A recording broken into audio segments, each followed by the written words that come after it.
Hi everyone, this is Natasha. I wanted to share with you Mother's Day cards that I created. I know Mother's Day is literally hours away if you're watching this today on Saturday.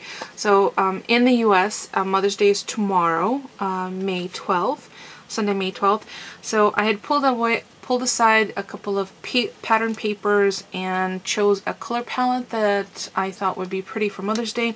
So this is what I created. Let me just show you. These are all three of these are A2 size standard cards, which is 4 1/4 by 5 1/2. And I know I always repeat myself, but for those of you who are new to crafting, card making, I'm hoping that would be valuable information. I used pattern paper from Die Cuts with a View, which is the stack, the Essentials stack, and it's 180 paperweight sheets in various colors.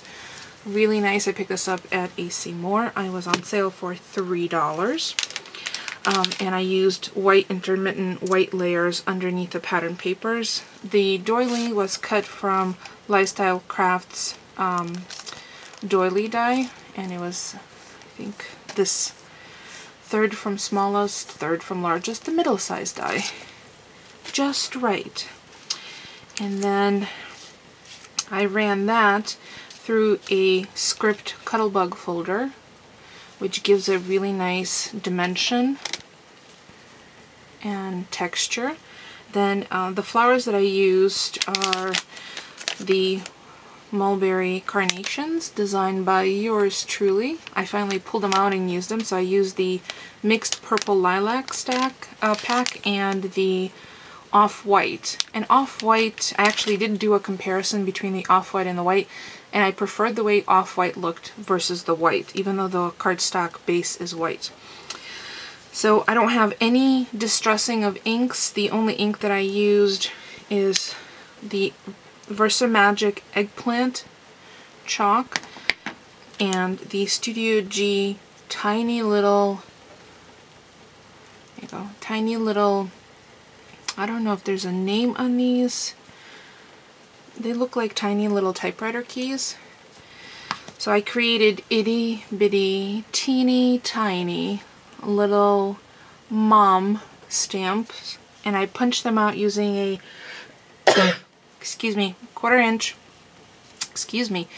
a 1/4 inch McGill punch that I have. And I will have close-up photographs probably at the end of the video, or you can go to my blog post, which there'll be a link in the description below, to get all the dimensions, because I did do kind of some freewheeling with some of the patterns. So I used 3 different patterns in this lilacs. The background is the polka dot. Then there's kind of a lacy doily one and an argyle. I also used some lavender twine, the carnations, and underneath the carnations I punched out, so this Martha Stewart branch punch, some leftover pieces I had of the silver paper. The paper is from Recollections. I believe it's a metallics, assorted metallic stack. I'm not sure whether that's available any longer. It's a really nice matte metallic, so it's not quite bright and shiny. It's a nice matte, so I included that, and that's also what the little punch is punched out of, and that's also a McGill scallop punch, the one I just received recently as a replacement to the one that wasn't working anymore. And then there's a tiny little butterfly, which is a little iridescent butterfly, and it's from the mixed small butterflies pack. So that's the outside. The widest part of this page of the front of the card is on dimensionals, and the reason I put that on dimensionals is because I wound this twine around this piece. What it gives, having the dimensionals on this side and underneath it, provides a channel for that twine to sit quite comfortably. Now grant you, these are pretty dimensional, but they are being hand delivered, and one that's going to my mother-in-law's being included in a package. If you were to send something this dimensional, which is more than 1/4 inch, as you can see, through the mail, I would definitely recommend placing it in a box rather than an envelope, because it's likely that if it goes through automation, actually anything over 1/4 inch can't go through automation, it might get damaged, so you're just better off putting it in a hardcover box. And then on the inside I chose a very pale grid pattern in the gray and added one more tiny little tag. Then on the back I just stamped it with created by. So as you could see, all three are pretty close with the exception of one. I have 2 white and a purple, and 2 of them I have 2 purple and 1 white of Carnations. And that's because the purple assorted pack, the particular purple that I chose to use because it matched the paper the closest, was definitely, it's the one I really wanted to use.